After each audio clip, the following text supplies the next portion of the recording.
Welcome back to new व्लॉगमध्ये तुमच्या सगळ्यांचं पुन्हा एकदा स्वागत आहे। तर तुम्हाला वाटत असेल हरतालिकेचे फोटो आत्ता का टाकलेले आहेत, कारण मी ते घेऊन ठेवलेले फोटो होते, त्यावेळेसच व्लॉग टाकणार होते, पण काही कारणास्तव तो नाही टाकू शकले मी। तो का नाही टाकू शकले त्याचं कारण तुम्हाला पुढे समजेलच। आणि लास्टला जो फोटो आहे तो माझ्या फर्स्ट हरतालिका पूजाचा फोटो आहे जो मी टाकलेला आहे। तर welcome back to new vlog सगळ्यांना। न्यू व्लॉगमध्ये तुमच्या सगळ्यांचं पुन्हा एकदा स्वागत आहे। तर अशा प्रकारची पूजा मी केलेली होती हरतालिकेची, जे मी प्रत्येक वर्षी याप्रमाणेच करत असते। आणि त्याचबरोबर उद्या येणार आहेत गणपती, तर त्याचीही तयारी चालू करायची आहे। आणि सगळ्यात महत्त्वाचं म्हणजे थंबनेलमध्ये तुम्हाला समजलंच असेल की काय आहे। तर हो, तो प्रॉब्लेम झालेला आहे की माझा जो मोबाईल आहे ज्याने मी शूट करत होते, तो मोबाईल मी जेव्हा काम करत होते तेव्हा अचानकच हँग झाला आणि डायरेक्टली बंद पडला। त्यामुळे प्रॉब्लेम असा झाला की माझे जे व्हिडिओज होते ते त्यामध्येच होते आणि तो चालूच होत नाही आता। आणि म्हणजे बॅटरी वगैरे इनबिल्ट असल्यामुळे तो ओपन पण करता येत नाही, काहीच करता येत नाही, असं झालं। तो बंद म्हणजे बंदच झाला, काही म्हणजे काहीच होत नाही झालं। त्यामुळे असं झालं की जी मेहनत केली होती ती सगळी वाया गेली, असं झालं। तर ठीक आहे, बघू आता। यांना कसं आहे, यांचं जॉबचा टाईम सकाळी जाऊन परत संध्याकाळी यायला त्यांना उशीर होतो आणि सुट्टी मोस्टली त्यांना नाही जमत घ्यायला। त्यामुळं आता हे जे आहे रिपेअरिंगला देण्यासाठी तर जवळपास पण नाही आहे, एकदम बाहेर जावं लागतं, सिटीमध्ये जावं लागतं। तर तेवढा वेळ मी पण नाही जाऊ शकत क्रियांशला घेऊन, आणि त्यामुळे आता हे काम कधी होतं आहे काय माहिती। त्यामुळे आता हा जो व्हिडिओ आहे जे मी वापरते, यूज करते सेल्फ, त्याच्यानेच बनवते मी व्हिडिओ। तर थोडंसं कॅमेरा जे आहे त्याचा व्यवस्थित नाही आहे, त्यामुळे मी याने व्हिडिओ बनवत नव्हते। जे व्हिडिओ जिथे तुम्ही या मोबाईलने बनवत होते, याची म्हणजे क्वालिटी जी आहे ना कॅमेऱ्याची आणि व्हॉइस कॅप्चर ते पण चांगलं होतं। पण आत्ताचे जे व्हिडिओज आहेत ते थोडंसं क्वालिटी पण थोडंसं कॉम्प्रोमाइज होईल, आणि तर जसे जमेल तसे मी बनवतच जाणार व्हिडिओ। पण हो, मी जे गोकुळाष्टमीचा व्हिडिओ आहे तो मी त्यात शूट केलेला होता, त्यामध्ये मी एडिट केलेलं होतं, एक्सपोर्ट केलेला होता, यूट्यूबवर फक्त अपलोड करायचा होता। अपलोड करतानाच तो हँग झाला मोबाईल, आणि हँग झाला म्हणजे हँगच झाला। परत मला वाटलं एखाद दिवस ठीक आहे पूर्ण स्विच ऑफ होईल किंवा स्टॉप होईल आणि दुसऱ्या दिवशी वर्किंगमध्ये येईल, चार्जिंगला लावल्यावर परत होईल व्यवस्थित, पण नाही। तर खूपदा ट्राय केला मी, तर काहीच नाही झालं। त्यामुळं तो जो मोबाईल आता हा डायरेक्टली शॉपवाल्याकडेच द्यावा लागेल। आणि हा आमचा म्हणजे लग्न झाल्यानंतर मला पहिल्यांदा गिफ्ट दिलेला हा मोबाईल होता यांनी, जो आत्ता बंद म्हणजे बंदच पडला। याआधी असा बंद कधी पडला नव्हता, थोडेफार याला प्रॉब्लेम येत होते, त्यामुळे हा आम्ही शूटसाठीच ठेवला होता, मी यूज करत नव्हतो कारण याचा कॅमेरा बेस्ट होता त्यामुळे। पण आता असं झालं आहे की जो मोबाईल मी वापरते त्याने शूट करते आणि तोच वापरते पण। तर बघूया आता, कारण त्यामध्ये असं झालं की त्यामध्ये एक व्हिडिओ होता, त्यामध्ये बरेच फोटोज होते माझे पण, क्रियांशचे पण होते, त्याचे जुने व्हिडिओज होते तेही त्यामध्ये येत होता। हा परत चालू झाला, ते रिटर्न भेटतील की नाही काय होतं। आणि त्याचबरोबर उद्या गणपती येणार आहे, तर त्याचीही तयारी चालू म्हणजे करायचीच आहे। रात्री जेव्हा गणेश येतील तेव्हा आम्ही दोघंजण मिळून थोडंफार डेकोरेशन वगैरे करून घेऊ, कारण गणपती यावेळेस सकाळी लवकरच बसवून परत त्यांना ऑफिसला जायचं आहे, त्यामुळं गणपती जे आहे सकाळी लवकरच बसवून जायचं। आणि अजून एक जी सगळी वाया गेली त्या व्हिडिओ तो त्यातच राहिला ना, मला तो टाकता आला काहीच नाही, कारण त्या व्हिडिओमध्ये मी जुने जे माझे होते जन्माष्टमीचे ते पण फोटो ॲड केले होते। क्रियांशला पण छान लुक केला होता, ते पण लुक कसा केला होता, किती त्याला त्यांनी टाईम घेतला होता, ते सगळं त्या व्हिडिओमध्ये होतं। आणि तो व्हिडिओ मला शेअर करायचा होता, अपलोड करायचा होता, पण तो काही करता आला नाही। आता जेव्हा हा मोबाईल रिपेअर होईल तेव्हाच तो, लेट का होईना पण मी पोस्ट नक्की करेन। तर आल्यानंतर बघूया काय गणपतीचं डेकोरेशन करून त्याचं पण शूट नक्की घेते। तर हेच कारण होतं व्लॉग जो आहे डिले होण्याचं त्यामुळं। आणि त्या दिवशी रात्री तर डेकोरेशन करायला जमलं नाही, कारण यांना याला खूप उशीर झाला आणि मी खूप दमले होते। तर सेकंड डेला म्हणजे ज्या दिवशी गणपती येतात त्याच दिवशी सकाळी लवकर उठून मी माझी नैवेद्याची तयारी करत होते। तर म्हणजे गणेश आणि क्रियांश तर काही काम करत नव्हता, तो वाढवत होता आणि यांचं आपलं डेकोरेशन चाललेलं होतं की कसं छान दिसेल, जे पाठीमागचं जे आहे डेकोरेशनचं ते तर रेडीमेडच होतं, त्यामुळे फक्त नॉर्मल आपले जे फ्लॉवरची जी माळ असते फुलांची तीच फक्त लावायची होती. आणि तेच ते विचार करत होते कशी लावायची, चौरंग ठेवायचा का पाट ठेवायचा, हे दोन्ही ठेवून ते चेक करत होते. या प्रकारचं डेकोरेशन सिम्पल आणि खूप फास्ट होणारं डेकोरेशन यावेळेस केलं होतं. मागच्या वेळेस खूप वेळ लागला होता मला डेकोरेशन करायला, पण यावेळेस लागलंच नाही आणि यांनीच केलं सगळं, मी तर काही केलंच नाही कारण मी आतमध्येच होते. माझी कामं चालली होती, घरातलं आवरणं चालू होतं. कारण असं काही असेल तर आपल्याला म्हणजे असं होतं की काही राहतंय का किंवा काही, कारण वेळेत होणं गरजेचं आहे. कारण यावेळेस जे आहे ते पूर्ण दिवस होता गणेश आगमनाचा मुहूर्त, बट त्यातल्या त्यात पर्टिक्युलर जो एक टाईम आहे शुभ मुहूर्त तो 11 ते 1:30चा होता. त्यामुळे आमचंही म्हणणं तेच होतं आणि यांनाही परत ऑफिसला जायचं होतं. गणपतीची प्राणप्रतिष्ठा करून परत त्यांनाही ऑफिसला जायचं होतं. त्यांनाही बोलवलं होतं 1-2-3 तासासाठी त्यांनाही जायचं होतं. त्यामुळं ते सकाळी आमची घाई तेच चालू होती. त्यानंतर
आम्ही झालंय आता 12-5 झाले आणि ही गणपती तयारी पूर्ण झालेलं आहे.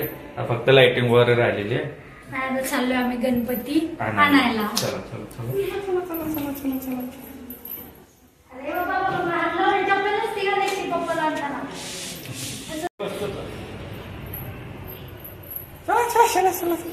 कुठं बसतो तू?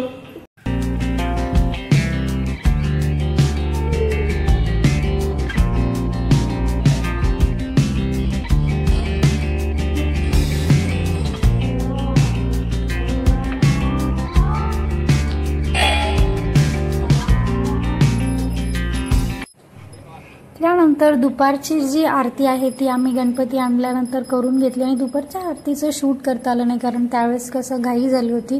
त्यामुळे आल्यानंतर आम्ही पहिलं प्राणप्रतिष्ठा करून मग आरती केली गणपतीची आणि मग जेवण करून हे गेले ऑफिसला लगेच. आणि आम्ही पण क्रियांशला जेवू घातलं आणि मी पण जेवले.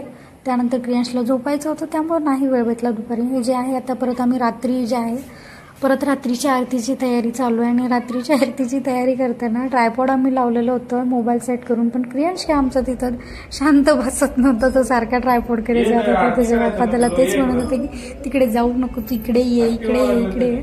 हेच चाललं होतं. तो रोज आरतीचं शूट करताना असंच होतं. तो शूट करूच देत नाही. तो जाऊन तिथे उभा राहतो आणि सारखं व्हिडिओ जे आहे तो स्टार्ट करून एंड असं करत बसतो. तर या प्रकारे आम्ही आरती करून घेतली होती.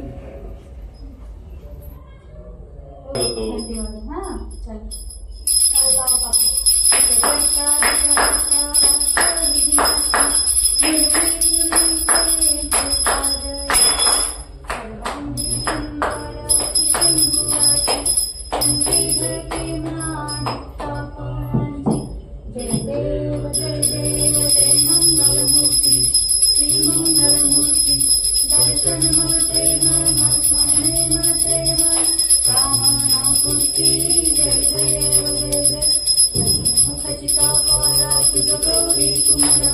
चंदनाची ओटी कुंकुम केशरा हिरे जडता मुकुट शोभतो बाळा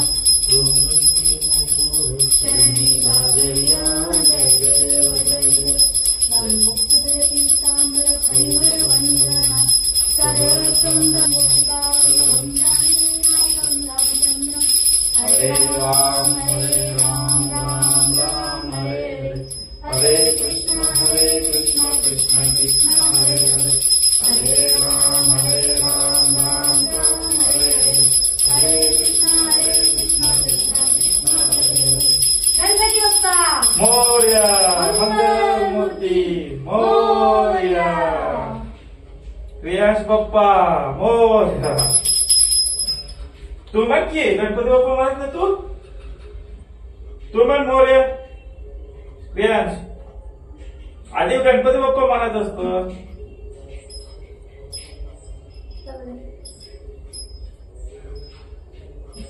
हे तर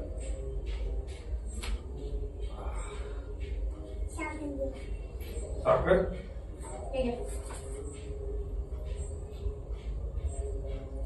तू मधूनच सूर का बंद करते का काय होत असं सूर बंद करायचं नसतं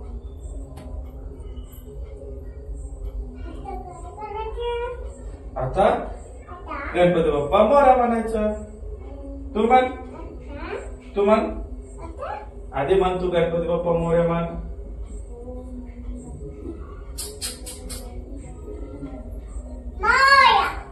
नीट जोरात गणपती बाप्पा मोरया म्हण आधी गणपती बाप्पा म्हण नाही पहिलं गणपती बाप्पा म्हण मोरया हा असं पूर्ण म्हणायचं सर इकडे या नका इकडे ये इकडे हे आता इथे मी ठेवायला लागले की नाही तू ओवाळतोस का नमस्कार कर आधी गणपती बाप्पाला मग साखर भेटणार नीट असं डोकं टेकून नमस्कार